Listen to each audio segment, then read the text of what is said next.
Hello friends, welcome back to healthy lifestyle. இன்னைக்கு வீடியோவில் நாம எதை பற்றி பார்க்க போகிறோம்னா, ஒரே மாதத்தில் உங்களோட தசைகளை வலுவாக்குறது எப்படின்றத பற்றி தாங்க நாம இந்த வீடியோவில் டீட்டெயிலாக பார்க்க போகிறோம். உடற்பயிற்சி செஞ்சு உடல் எடையை கட்டுக்குள்ளே கொண்டு வந்து வலுவான தசைகளை பெறணும்னு நினச்சிங்கன்னா நீங்கள் இந்த வீடியோவை கட்டாயமாக ஸ்கிப் பண்ணாமல் பாருங்கள். பெரும்பாலான மக்கள் இறுக்கமான தசைகள் நிறைஞ்சு ஒரு உடல் வேணும்னு ஆசைப்படுறாங்க. இன்னைக்கு இருக்கக்கூடிய அவசர காலத்தில் ஆரோக்கியமான உடலும் ரொம்ப இன்றியமையாத ஒன்றா மாறிட்டு வருது.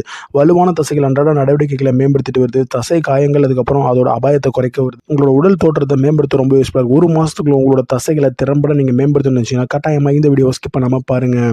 முதலாவதாக ஒரு நிலையான எடைப்பயிற்சி உங்களுக்கு தேவை. எடையை தூக்குறதும் அதோட தசையை இணக்கமாக வச்சிருக்கிறதும் ரொம்ப அவசியமான ஒன்றுங்க. மிதமான எடைகளை பயன்படுத்தி ஆரம்ப நிலையாளர்களை ஒரு நாளைக்கு 2லேருந்து 3 முறை நீங்கள் கரெக்டான ஒர்க் அவுட்ஸை கரெக்டான செட்ஸை யூஸ் பண்ணுறதுன்றது ரொம்ப ரொம்ப முக்கியமான விஷயங்க. உங்களோட உடல் சோர்வை தடுக்கிறதுக்கு நீங்கள் எடைப்பயிற்சி கொஞ்சம் கொஞ்சமாக அதிகரிக்கிறது ரொம்ப ரொம்ப நல்லாயிருக்கும். அதே நேரத்தில் உங்களோட மன அழுத்தம், மனச்சோர்வு இது எல்லாத்தையுமே குறைக்கிறதுக்கு எடை சம்மந்தமான பயிற்சிகள் ரொம்ப ரொம்ப ஆரோக்கியமாக இருக்கும். அடுத்தது ஆரோக்கியமான உணவு முறை நீங்கள் தேர்ந்தெடுக்கணும். தசையை நல்லா கட்டி எழுப்புறதுக்கும் தசைகளை நல்லா கட்டுக்கோப்பாக வச்சுக்கிறதுக்கும் ஆரோக்கியமான உணவு முறை ரொம்ப அவசியமான ஒன்றா பார்க்கப்படுதுங்க. அதுலேயும் நீங்கள் தசையை நல்லா கட்டுமஸ்தாக வச்சுக்கணும்னு நினச்சிங்கன்னா உணவுகளை சரியான அளவில் எடுத்துக்கிறது ரொம்ப ரொம்ப நல்ல விஷயம். 1 கிலோ உடல் எடையில் 0.8 கிராம்ன்ற பரிந்துரைக்கப்பட்ட அளவில் நீங்கள் ஆர்டிஏன்னு சொல்லக்கூடிய புரத அளவை எடுத்துக்கணும். தசை வளர்ச்சியை ஊக்குவிக்க ஒவ்வொரு நாளும் போதுமான கலோரிகளை உட்கொள்றது ரொம்ப ரொம்ப முக்கியமான விஷயங்க. ஊட்டச்சத்துக்கான சப்ளிமெண்ட்ஸ் எடுக்கிறது போதுமானது.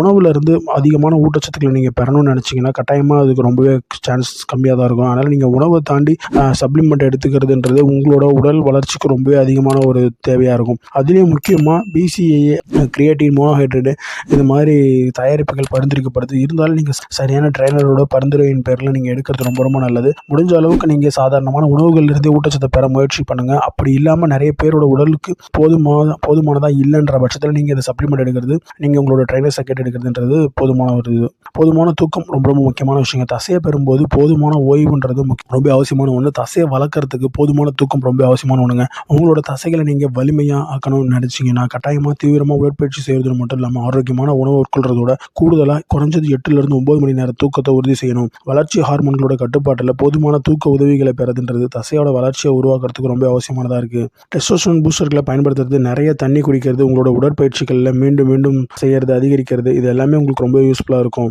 தசை வளர்ச்சிக்கான உத்தேசிக்கப்பட்ட முடிவுகளை அடையிறதுக்கு நீங்கள் பொறுமையாக அதுக்கப்புறம் ஒரு நம்பிக்கையான கண்ணோட்டத்தை வச்சிருக்க வேணும். வலுவான தசைகளை உருவாக்கணும்னு நினச்சிங்கன்னா பலு தூக்குறது, ஆரோக்கியமான உணவு, கூடுதல் எடைப்பயிற்சி, ஓய்வு, தூக்கம் இது எல்லாமே ரொம்ப ரொம்ப அவசியமான விஷயங்க. இது எல்லாத்தையுமே நீங்கள் கவனத்தில் வச்சுக்கிட்டு உடற்பயிற்சி செய்ய ஆரம்பிச்சிங்கனாலே நீங்கள் எதிர்பார்த்த ஒரு உடல் அமைப்பை கட்டாயமாக பெற முடியும். இதெல்லாம் தாண்டி சரியான ஒரு ஊட்டச்சத்து நிபுணர் அதுக்கப்புறம் ஒரு ட்ரைனரோட வழிகாட்டுதலின் பேரில் நீங்கள் ஃபாலோ பண்ணிங்கன்னா கட்டாயமாக நீங்கள் எதிர்பார்த்த உடல் அமைப்பை நீங்கள் சீக்கிரத்திலே பெற முடியும். இந்த வீடியோவில் நாம பார்த்த விஷயங்கள் உங்களுக்கு ரொம்ப யூஸ்ஃபுல்லாக இருந்திருந்தா நம்புறேன். இதே மாதிரி சுவாரஸ்யமான வீடியோவில் நான் உங்களை சந்திக்கிறேன். நன்றி, வணக்கம்.